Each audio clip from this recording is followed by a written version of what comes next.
What's going on, guys? Danny with Wire Fitness back with another video. Today we're going to dive into some chest science. This is going to be the second installment of the Body Science 101 series. The first being biceps, this one will dive into chest.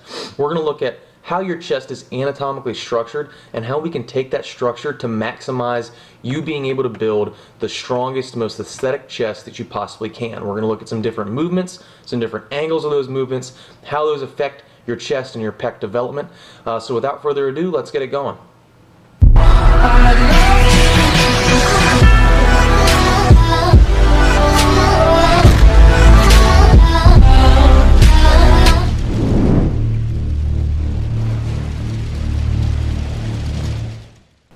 Alright everybody, so let's dive into some chest science. First, we're going to look at how the chest is actually structured. There are three main parts of the chest, and I'll put a diagram up now so you can kind of see it. The three are the pars clavicularis, the pars sternocostalus, and the pars abdominalis. Essentially, you can see from the chart the three are separated by their fiber orientation. The pars clavicularis, which is the first on the top, is just going to have descending fibers. The second, the sternocostalus, is going to have more lateral fibers, and the abdominalis is going to have more ascending fibers. Looking at strictly fiber orientation, you can pretty much make heads or tails of what they do. The pars clavicularis, the descending fiber upper part, that's what's commonly known as the upper chest. That's essentially just going to do more of a vertical pressing movement in orientation in relation to your body. In the other two, the sternocostalus and abdominalis, the lateral and ascending fibers, middle, lower, that's going to be more of your flat/decline bench emphasis, which we'll look a little bit more into later. But those are going to be more of a perpendicular press to the midline orientation of your body. That's what they're going to attribute to a little more than, let's say, the upper chest with the descending fibers. And one interesting thing about that diagram we just looked at is that while there really is no upper and lower chest that people talk about, whether they want to do incline for the upper, decline and flat for the lower, you got to do all kinds of different things to attack just the two heads. If there's actually three, it's really a physiomechanical matter in terms of the descending and ascending or lateral nature of the fibers and how they react to your different pressing movements. So there is a difference in your incline, decline, flat, fly, whatever you do. There's going to be a difference in how those fibers react and how you recruit them and how they grow, which is luckily what we'll jump into now. And we'll throw an EMG chart up on the screen to show you kind of how mechanically those fibers will react and recruit themselves to help you move the load that you want to move in relation to the plane of your body.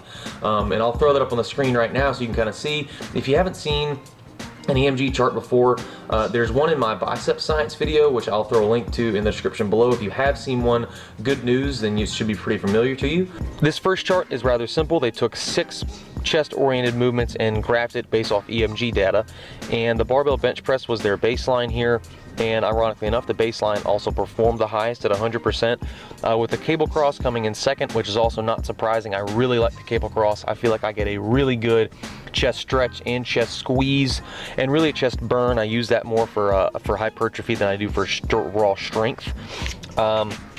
It was a little surprising to see the dumbbell bench press perform as poorly as it did. I really like it, but like I'll talk about a little later, everybody's going to respond to different chest movements differently. This EMG graph may not be the exact numbers for you, but it's a very good baseline to go off of and build a chest routine off of. So with that said, we'll take the barbell bench press and we'll break it down a little bit further in this next chart, because this doesn't specify whether it's flat, incline, decline, whatever it is, but this next chart does, which I'll throw up now.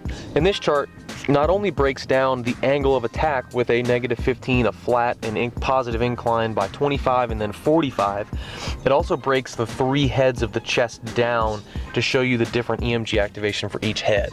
And surprisingly enough, the decline press had the highest EMG activation for each head, not just your lower. It had the highest EMG for your upper, mid, and lower. And coming in second, not so shockingly, was the flat bench for each one. What really surprised me was how poorly the incline performed on your upper chest, and particularly the 45-degree incline, because your 45-degree incline, that's the incline that most of your chain gyms have set up that's not adjustable on the barbell incline press. If you walk into any chain gym that you're most likely to be a member at, it's going to have a 45-degree incline on the barbell incline. If you're lucky enough to be able to go not during peak hours and can grab a free adjustable bench and you have a power rack, you can kind of choose your own incline. But if you're not, and you're stuck with it, you're going to be stuck with a inferior exercise for the upper chest and really all the heads of the chest. So any of you that are doing a barbell standard incline at most of your chain gyms, that probably a lot of you are members at, you're really not getting as much upper chest or any other of the heads of pec activation as you could if you're doing more of a lower incline. I've heard the sweet spot's 33 degrees. This study obviously didn't get to take into account all the different degrees due to just the volume of the study. They only studied the 4 different ones, negative, 15, flat, 25, and 45. But that 25-degree angle, which should be about the second peg on your free moving benches, the ones that are not fixed, that should probably be the most optimal range for you to get the best upper pec development, and really overall if you're going to do the incline, if you do like the incline. Now, when I looked a little further into this, I saw a little bit different in this study, because yes, the decline bench in this study, based off of EMG data, based off of strict muscle activation of the 3 heads of all combined, is going to be your optimal exercise. But when I looked at the angle of attack, your 15-degree decline bench, and then I look at your true barbell flat bench form, which we'll take a look at now, it makes a lot more sense why you see guys that don't do a ton of decline have such great pec development. And I'll throw a picture up now of really good form on bench, and I love this form, and I'll explain it real quick and real brief to see why this makes a little more sense. So this picture is a little more of the powerlifting style bench press, but I want you to look at the angle of his back. So he is effectively with that arch, and that's actually good form. If you have your back flat on the bench, it does take some of the load off of your chest and some of the tightness and the stretch that you get on your chest, and puts it on some other supporting muscles that you don't necessarily want. But the angle of his back effectively makes this a 15-degree decline. So what I don't want you guys to do is take this video and take the studies that I've looked at and go cut flat bench out because it's not the highest EMG activation, and go do an ass load of decline, because if you keep this form on a decline press, you're effectively making that decline more of a 30-degree decline. So this right here with your form, if you focus on getting that arch in your back, you will make the flat bench more of an effective decline press, and you'll be able to take advantage of that EMG activation and that hypertrophic response that your chest is going to get from moving a heavy load. And you'll effectively, if you aren't doing this now, you'll be able to increase your bench press max, or you'll be able to get some more reps on sets, just due to the nature of your bar path and its limitations in terms of how far down it can go and how your chest responds to that decreased range of motion. So now we've looked a little more into form of the bench and how you can effectively make a flat bench a decline press to take advantage of the EMG activation that you get doing the decline press. You can't just do a one pressing movement for a bunch of sets and get the chest that you want. I mean, you can get a nice chest, but you're not going to be able to maximize your chest and your pec development. You're not going to be able to get necessarily the aesthetics you may be looking for, or it may take longer. So don't take this and say, well, I'm only going to do this one because it's the best. Your body is going to have a particular hypertrophic response to that exercise, and everybody's is going to be different. So I may respond to a chest exercise different than John Smith does, and different than this other guy over here does. We're all going to respond differently. So you've got to kind of find what's best for you, and you've got to experiment a little bit with it.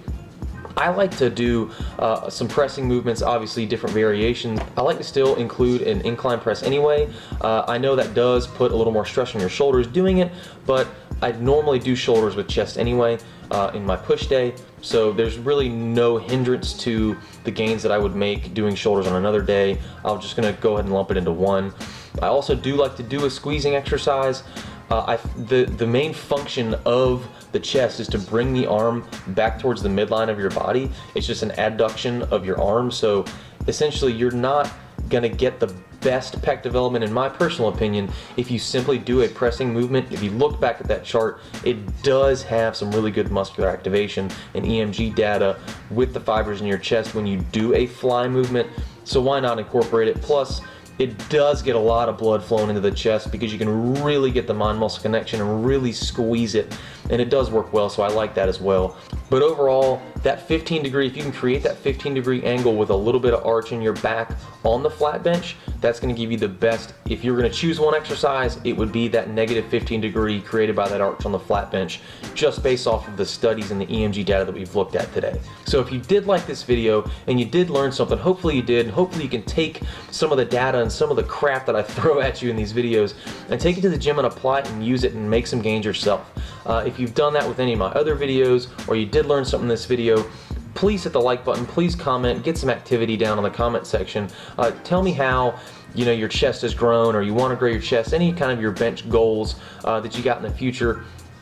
You probably have heard a bunch of YouTubers complaining about it, but YouTube has changed their algorithms and their videos are really only ranked based off of activity on the like and the comment section. So smaller YouTubers, in my personal opinion, has hit rather hard in terms of ranking their videos, because it's not really based off of search volume anymore, it's based off of strict activity. So if you do watch this video, please give it a thumbs up, comment in the comment section down below if you feel inclined, and so, of course, subscribe to the channel for more content. We're going to do a little more science, complete this Body Science 101 series, but take some of this stuff, apply it in the gym, make some gains, and look forward to talking to you guys next time.